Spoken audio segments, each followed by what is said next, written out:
Hi, I'm Nikki Lynette. Who am I? You know me. Don't be silly. You're silly. And today I'm here to talk to you about 5 things to never say to somebody who has depression. Number 1, you don't look depressed. Most people assume that depressed folks look like this. I hate my life! Really, depression actually looks more like this. Oh hey, I'm good. How are you? Which brings us to number 2. You just want attention. Untrue, untrue, untrue. And the reason it's like that is because most depressed people don't want to burden anybody else with their problems. Number 3, stop being so negative. The reason why depression requires medical treatment is because you can't stop being negative.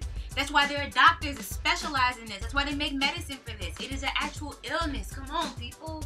Number 4, there are a lot of people who are worse off than you. Would you go to somebody who was on fire and say, you know, there are a lot of people who have already burned to death? Would you go to somebody who just lost their job and say, you know, you're really lucky because there are some people who are also evicted today? Would you go to somebody who just lost their dad and say, you know, you're really lucky, you could have lost your mama? No, because that's psychotic and insensitive and wrong and cruel and shut up! And number 5, which is my personal favorite because I've heard it before, you're doing this to yourself. You know, nobody asked to experience depression. Nobody wants to go through that. The same way if I broke my ankle, that would be my fault too because I fell down. That was on me, right? But would that make me any less worthy of acceptance and empathy and love? No.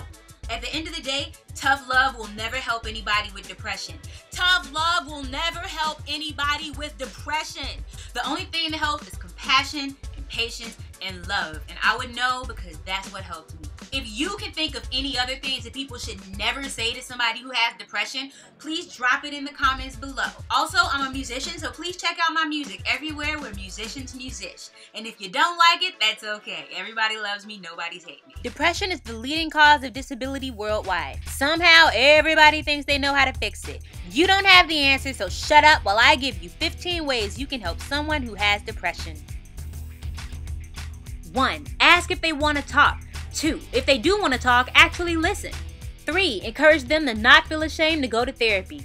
4. Acknowledge that they are in pain even if you don't completely understand. This is especially important for guys who grew up being taught to hide their feelings. Little boys get told stuff like, "Quit crying, you ain't no little girl. Emotions is a feminine trait." Boo. 5. Be positive. Never make them feel unwanted or unloved. 6. Offer food. Tasty, tasty food. 7. Tell them you love them and that you're here for them. 8. Offer to go with them to doctor's appointments.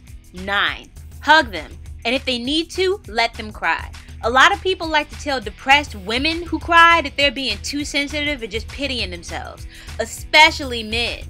Shame on you. What kind of man are you? You don't be saying nothing like that to no woman. Keep in mind, I'm not talking about all men. I'm talking about some men. So if it don't apply to you, then I ain't talking to you, bruh. Why you mad, bruh? 10. Learn as much as you can about depression so you'll be informed. 11. Help with household chores like cleaning up or walking the dog. 12. Compliment them. Remind them of their strengths and never judge, criticize, or use tough love. Don't do it. 13. Tell them how you feel about them. Don't be afraid to open up. 14.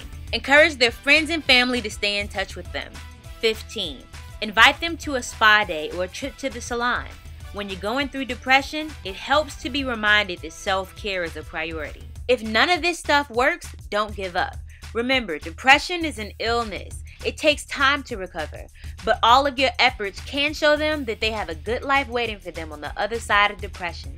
And for those of you who are refusing to get help, let me tell you, I've been there. It's time to stop. And you need to understand that there are people that understand your pain. You don't have to keep fighting. You don't have to keep faking the funk like you know what you're doing. It's okay.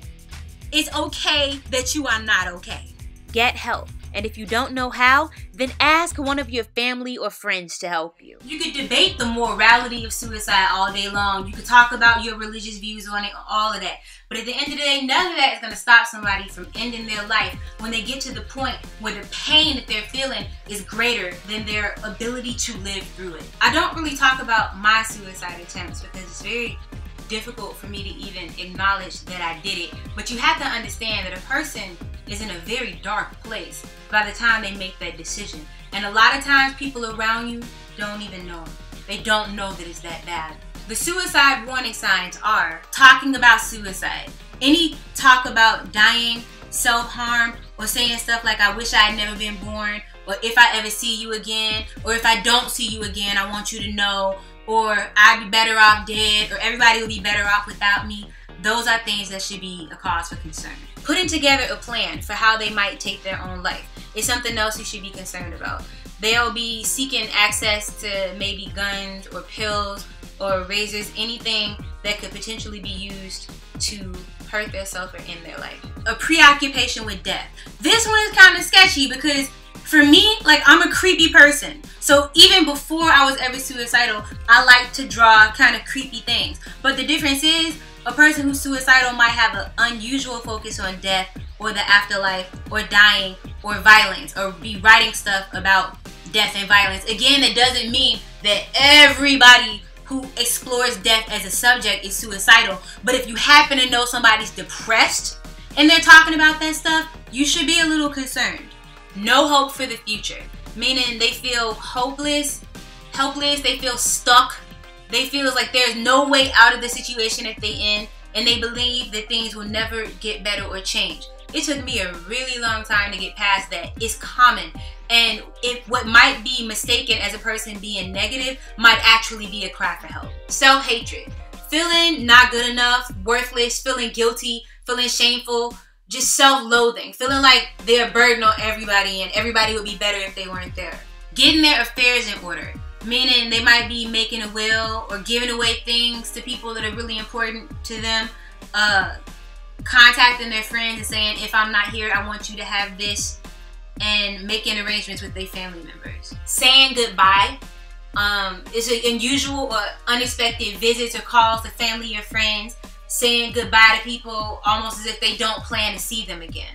Withdrawing from others. This is essentially isolation. People who have depression tend to isolate, and one of the reasons why it's considered to be kind of dangerous is because of the fact that if a person is kind of teetering toward being suicidal, isolating can help put them over the edge. Self-destructive behavior, meaning an increase of unprotected sex, an increase in alcohol or drug use, an increase in reckless driving, that kind of stuff. They take in unnecessary risks almost as if they have a death wish. A sudden sense of calm.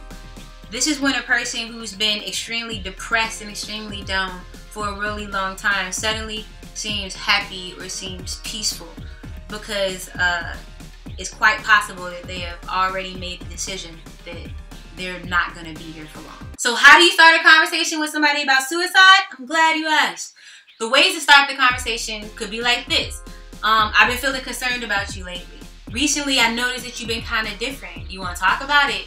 I just want to check in on you because you haven't seemed like yourself lately. So questions you can ask are, when did you start feeling like this? Did something happen that made you start feeling this way? How can I help you right now? And the best things that you can say to help are, you're not alone in this. I'm here for you. You may not believe it, but the way you feel right now will change. I may not be able to understand exactly how you feel, but I care about you and I want to help. And of course, you have to encourage them to get help. Now, when I say encourage them to get help, I'm not talking about tell them to just go talk to the pastor of the church or tell them to have a conversation with their girlfriend or boyfriend. That is not getting help. Those things can be helpful, yes. But people that are suicidal, they need to talk to a mental health professional. You do not want that on your conscience if you did not encourage them to get help and they seriously needed it and they do something bad. All it takes is one person to save somebody's life. For me, it was my best friend, Keisha. If it were not for her, I would not be alive. One person, that's all it takes. It can be you. And for anybody watching this who might be suicidal, you can always call the suicide prevention hotline and talk to them about what you're going through. That doesn't mean that they'll be able to solve your problems or make things go away or even make things easier, but it will put you on the road toward your recovery. If you have any more tips on how you can help somebody who's suicidal, or if you've ever been in that place and you had experience of somebody helping you come out of it, please drop it in the comments below. If you like this video, please like, comment, and share. Like my page. Also, I'm a really talented indie musician, so please check out my music every place where musicians musician. If you don't have the Live Me app, please download the app. The link is on my page, and follow me. I'm Nikki Lynette. We do a mental health chat every Tuesday and Thursday at 7 p.m. Central Time. It's been amazing. I know this conversation about mental health is very challenging for people, especially after we lose people, like icons that we love, or even people that we know personally. What I would love to have happen is if any of you know a counselor or a therapist or anybody working in the mental health field, yo, tag them below. Link their website below. Like, let's kind of take this to the next level where we start actually healing each other and giving each other the resources we need to make it through with this mental health conversation. Thank y'all for doing this with me. Everybody loves me, nobody say it.